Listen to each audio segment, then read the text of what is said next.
If only Nkem knew that the fish she caught that evening carried a secret, one that could save her family or destroy her entire village.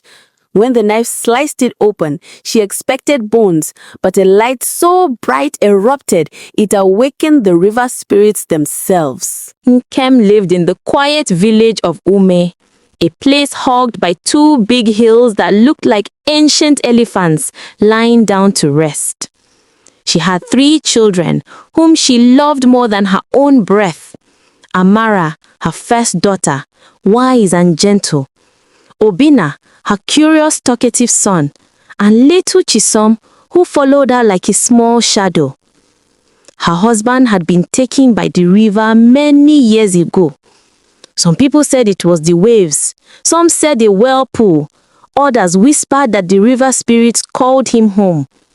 Nkem never knew the truth, but one thing she knew for sure: she had to fight alone to raise her children. Every morning before the first cock crowed, Nkem tied her wrapper, picked up her basket, and walked to the river Udeni. The river was deep, dark, and full of stories older than the oldest elder. But Nkem still came every day because the river was the only place she could find fish to sell. She always whispered the same small prayer: "River Udene, do not swallow me. I have children waiting for me." The river never answered her with words. It only gave her its cold morning breeze, as if saying, "We shall see." Ome was a village where everyone's eyes were sharp and their tongues even sharper. When someone sneezed on one hill, the other hill would hear it. There were farmers, palm wine tappers, basket weavers, hunters, and market women. There were children chasing chickens and goats stealing cassava from unfenced farms. There were elders who spoke slowly and boys who ran faster than the wind. But even in the middle of all this life, Nkem often felt alone. People called her the widow who walks like 2 men. Some admired her, others envied her. But everyone watched her, especially Obwesi Nana, the wealthiest man in the whole village. His eyes followed her like a hawk watching a chick. He was powerful, proud, and feared. His words could build a person or destroy them. Nkem always avoided him. But trouble, my friend, does not avoid those who avoid it. One hot afternoon, the village market was as busy as a drum festival. Women shouted prices, men argued over goat meat, children ate roasted corn, and smoke from cooking fires curled toward the sky. Nkem spread her fresh fish on a mat. Amara wiped the moist scales. Obina chased grasshoppers. Chisom munched quietly on a banana. Everything was peaceful, until the crowd suddenly split like water making way for a canoe. Ogwelfie Nana was walking straight toward Nkem. He wore his usual red cap, and his face carried a smile that did not reach his eyes. "Widow Nkem," he said, "you look tired." "I look like a woman who walks," Nkem replied calmly. "I came to remind you," he continued, "that you borrowed money from me 2 moons ago to buy new fishing nets." "I remember," she said. "Good," he said. Then he leaned closer. "Your time to pay back has finished." Nkem felt her throat go dry. Business had been slow, very slow. "Give me more time," she pleaded. The man shook his head slowly, like a crocodile moving in water. "Instead," he said, "I have another idea." The market quieted. Even the breeze paused. "Become my 4th wife," he said proudly, "and your debt will vanish like smoke." Nkem did not even think. "No," she said firmly. "I will not marry you." His smile cracked. You dare refuse me? He hissed. Me, the richest man in Ume? I have refused, she said. Ogbuefi Nana's face turned dark, like a sky about to break into storm. You will regret this, he whispered. Your debt will grow teeth. He walked away, and the people pretended not to stare. Nkem's heart beat fast, but she lifted her chin and continued selling fish. That night, she prayed harder than she had prayed in a long time. 3 days later, Nkem returned to the river with worry sitting on her shoulders like a heavy load. She cast her net again and again, but her thoughts kept drifting to Ogbuefi Nana. What if he took her store? What if he threatened her children? What if he sent his men to trouble her? As she worried, her net suddenly jerked. It pulled with a force so strong Nkem almost fell into the water. "Mama!" Obina shouted from the riverbank. "Should I help?" "No!" she yelled. "Stay far!" She pulled with all her strength until at last something heavy splashed onto the shore.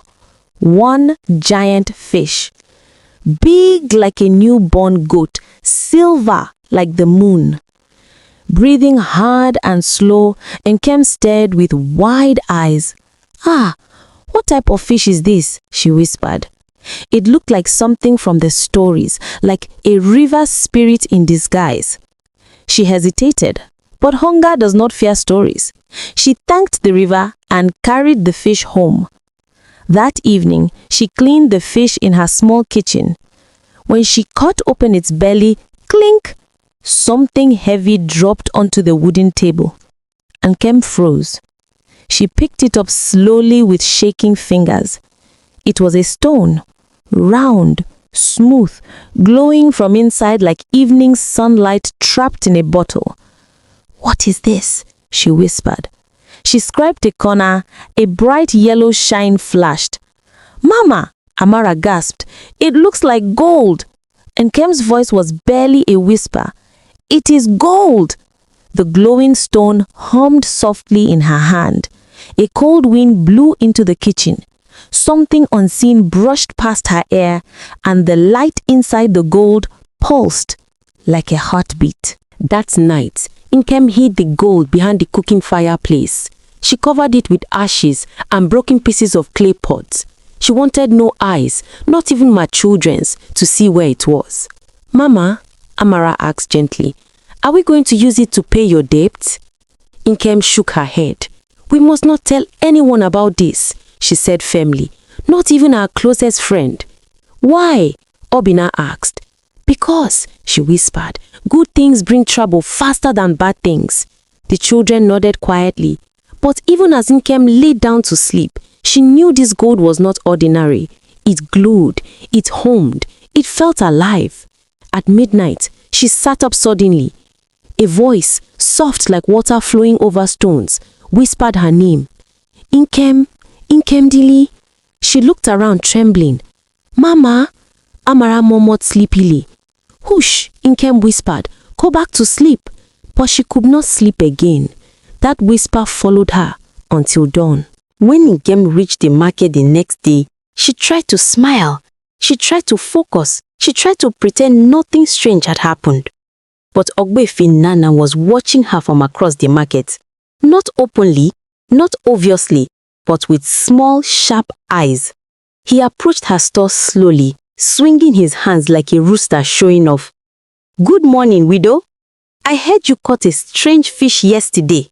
Nkem's heart skipped. "Who told you that?"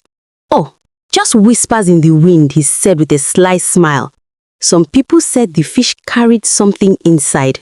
"What thing?" Nkem asked, trying to keep her voice steady. "That is what I want to know." He leaned closer. "Remember, Nkem," he whispered. "Debts make people talk, especially when they want something from me." He walked away before she could answer. Nkem sat frozen. Someone had seen her. Someone had followed her. Someone had spoken. But who? Her chest tightened as she looked around the market. Everyone was smiling. Everyone was buying and selling. Everyone looked innocent, but one pair of eyes was avoiding hers. Mama Ugo, her friend, her sister in hardship, her only support. Why couldn't she meet Nkem's gaze? That night, Nkem was cooking yam porridge when the flames in her fireplace suddenly rose higher, twisting like a dancer. The fire grew brighter, then brighter still. Then something stepped out of it. A tall woman, glowing, dripping water, with eyes like stars at the bottom of a river. Nkem dropped her cooking spoon. "Momiri," she whispered, "a river spirit." The spirit's voice sounded like water flowing backward. "You found what was not meant for human hands." Nkem trembled. "Please, I did not take it on purpose." "You were chosen," the spirit said. "Chosen for what?" "To return what belongs to the river. The stone is called the Heartstone. It is a piece of my soul." Nkem's eyes widened. "Soul?" "Yes. Long ago it was stolen. Now it must come back to me. Bring it to the river before the next full moon." "And if I don't?" The spirit's face darkened. "The river will take everything you love." Then the fire died with a loud whoosh. The spirit was gone. Nkem fell to her knees. What kind of trouble have I stepped into? The next morning, the first thing Nkem did was run to the fireplace. She pushed aside the ashes. She dug her fingers into the clay. She searched the hole. Then she froze. The gold was gone. Her breath left her body. She stood up slowly and saw something else. A footprint in the corner of the kitchen. A woman's footprint. And she recognized it clearly. Mama Ugo's. Nkem's chest tightened painfully. Her only friend had taken her secret. But why? Before she could think further, loud shouting filled the village. Drums began to beat. "Nkem, Nkem, come quickly." She ran outside. In the middle of the crowd stood Ogbuefi Nana, and in his hand the glowing gold. Villagers clapped, elders muttered prayers, women screamed in excitement. But Nkem felt her heart turning to stone. Her eyes moved slowly through the crowd until they found Mama Ugo. Her friend stood behind the others, head lowered, face full of guilt. Nkem understood everything. Mama Ugo had betrayed her. The gold was in the hands of the most dangerous man in Ume, and the river spirit would come looking for it. Her life had just moved from struggle to danger. The moment Ogbuefi Nana raised the glowing gold for all the villagers to see, a large cheer burst from the crowd, like firewood catching flame. "Ewo! Our village is blessed. The gods have shown him favor. Ogbuefi Nana is chosen." Children clapped. Women danced. Even some elders lifted their hands toward the sky in thanks. But Nkem did not move. She felt as if her feet had turned to stone. That gold did not belong to Ogbuefi Nana. It did not belong to any human. It belonged to a powerful river spirit. And now, a greedy man held it like a trophy. Nkem's heart beat hard as she pushed her way through the crowd. "Ogbuefi Nana," she said, trying not to shake. "That stone, it is mine." The crowd gasped sharply, as if someone had poured cold water on hot palm oil. Nana turned slowly. "Yours?" he asked, with wide, innocent eyes. "Nkem, what story is this one?" "I found it. It fell out of a fish I caught." "You found it? But why did you hide it? Why did you not tell the elders? Why did you let your debt grow when you had something so valuable?" Nkem's mouth trembled. She could not tell them about the river spirit. They would think she had lost her mind, or worse, accuse her of witchcraft. I was afraid," she whispered. Nana laughed loudly. Afraid? A woman who hides gold is not afraid. She is greedy. Some villagers nodded. Others murmured. A few looked at her with suspicion. Nkem raised her hand. Please, give it back to me. Nana held the glowing gold to his chest. I cannot. I will take it to the elders myself. They will decide what to do with it. No, Nkem cried. Please. Before she could finish, two of Nana's guards stepped forward, pushing her back roughly. Know your place, widow. Nkem stumbled, but someone caught her arm gently.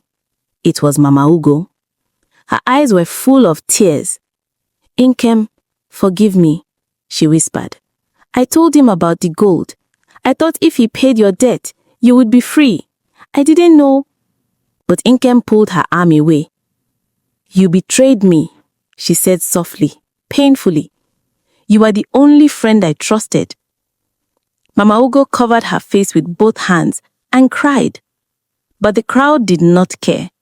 Everyone followed Ogbefi Nana as he marched proudly to the Elders' Square with the glowing gold held high. Nkem stood alone, feeling smaller than she had ever felt in her life. That night, fear entered her home like an uninvited guest. The night was quiet, too quiet. Not even the crickets sang. Nkem sat on her mat, unable to sleep. Her children lay beside her, breathing softly. She held them close, wondering what would happen if the river spirits came and did not find the Heartstone. Suddenly, whoosh! A cold wind blew through the hut, powerful enough to extinguish the small oil lamp. Nkem grabbed her wrapper and held it tight around her body. Then the air shimmered, and the river spirit appeared again. Her long hair flowed like water. Her skin glowed faintly. Her eyes shone like moonlight floating on dark waves. Nkem Dili, the spirit said, her voice deeper this time. The Heartstone is not with you. I know, Nkem whispered. It was stolen from me. By whom? A powerful man, she said. His name is Ogbefi Nana. The spirit's face tightened with anger. The Heartstone does not belong in mortal hands. I understand, Nkem said with a shaking voice. But how can I take it back? He has guards, and the whole village supports him. The spirit stepped closer. The air around her rippled like disturbed water. You must get it back before the next full moon. If not, the river will come for its due. Nkem swallowed. What would the river take? The spirit stared at her for a long moment. Your firstborn child. Nkem gasped in horror and clutched Amara tightly. No, no, please. You have been warned. The spirit turned to leave, but Nkem grabbed her wrist without thinking. Her fingers passed through watery skin that felt both cold and warm at the same time. Please, tell me what to do. Tell me how to save my daughter. The spirit looked at her with eyes full of ancient sadness. You must make a journey, a dangerous one, past the forest of shadows, across the land of forgotten voices. At the end, you will find the home of the river oracle. Only she can guide you. Will I make it alive? That depends on what you fear more, the forest or losing your child. Then the spirit vanished like mist. Nkem sat frozen. She did not want to enter any forest. She did not want to face ancient dangers. But she would cross fire to save her children, and now she had no choice. The next day, the village woke early. The elders had summoned everyone to the square. Ogbefi Nana stood proudly in the center with the gold in his hand. Nkem walked to the square slowly. People whispered as she passed. She hid it because she wanted the word for herself. She wanted to cheat the village. That widow has always been too proud. Maybe she used charms to get the stone. Nkem kept her eyes on the ground. When the drum stopped, the oldest elder, Ozomba, raised his staff. "We thank Ogbefi Nana," he said loudly, "for bringing this sacred stone to the council." The crowd cheered. "This is a blessing from the gods," the elder continued. "It will be kept with the council until we know its purpose." Nkem stepped forward bravely. "With respect, elders," she said, "that stone is not a blessing. It is a danger." The crowd gasped. Ogbefi Nana smirked. The elder frowned. "Why do you say so?" "Because it belongs to a river spirit," she said. "If we don't return it..." The elder cut her off. "You speak nonsense. Are you the village priest?" "No," Nkem said softly. "But I saw her. She came to me." People murmured in fear.